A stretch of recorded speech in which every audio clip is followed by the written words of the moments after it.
Hey there, YouTube. Welcome back to Atlantic City. Um, Today, Anthony Jackson has passed away. Now, if you don't know who that is, you're not alone.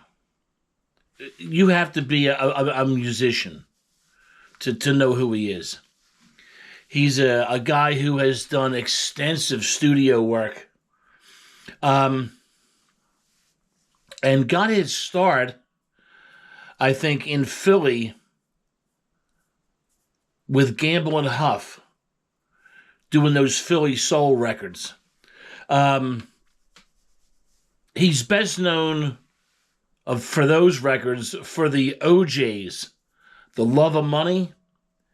That intro to that song, that's him.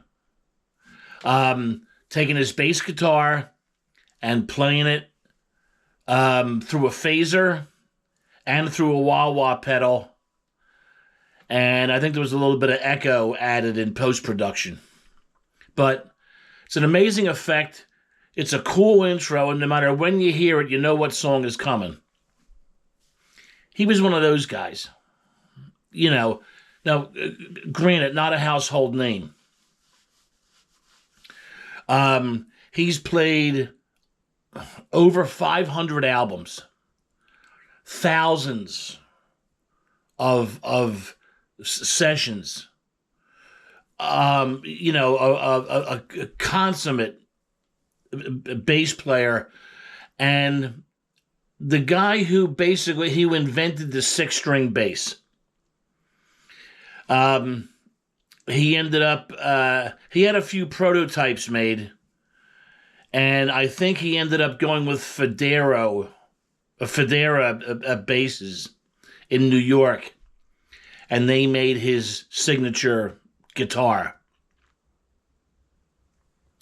I'm not playing your music today because it's been almost a week since he's passed away. So there's plenty of stuff. If you just punch him in, there's plenty of things that have come out in the last week, tributes to him. And there's plenty for you to find out. He worked with Shaka Khan. He worked with all those Philly guys in Sigma Sound Studios with Gamble and Huff. He did tons of work. He had a relationship for years with Steve Gadd.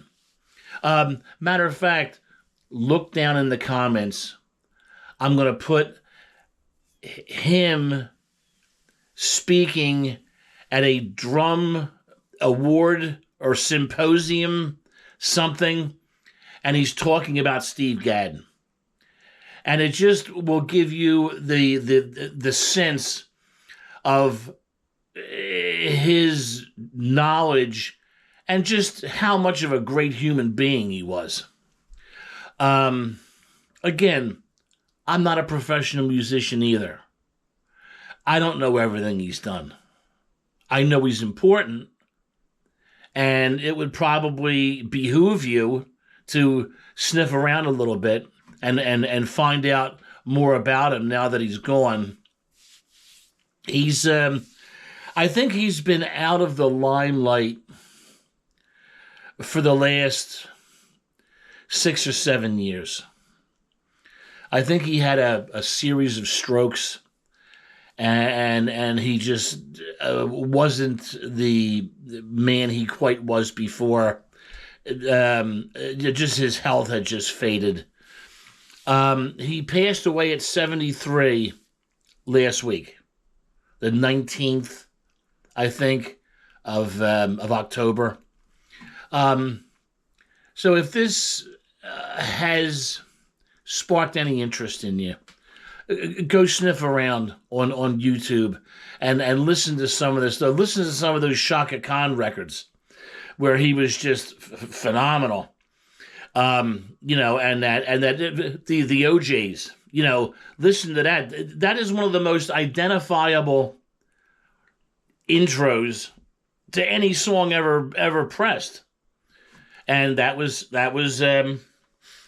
Anthony Jackson. So Just a little quickie heads up. Rest in peace, Mr. Jackson. All of us should have known you better. That's for sure. And I'm one of them. Like I said, I'm not a professional musician. I'm not up on every studio guy in the world. I just, you wish it could be. There aren't that many hours in the day. But this guy's it was an exception to every rule that came down the pike. And it was a very good thing. Thanks for stopping by. Don't forget to check down in the comments for that interview or that piece with Steve Gadd.